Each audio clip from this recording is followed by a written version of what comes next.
دوران کودکی من همچین دوران کودکی خوبی نبوده. اون برعکس چیزی که همه فکر میکنن.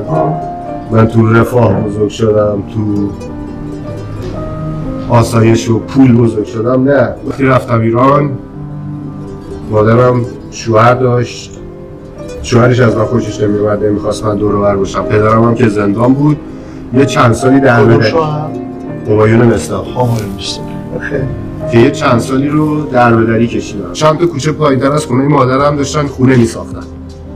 خونه خرابه بود، آجر باجر بود، رفت میرفتم اون تو میخوام. عشق همه داشتم. هر شب یه شب خونه هر کدوم از اینا میخواندم. تا به مدت 3-4 ماهی خونه خواهر شوهر شهرام زندگی کردم. موقعی که من به پدر یا مادر احتیاج داشتم هیچ کدوم نبود.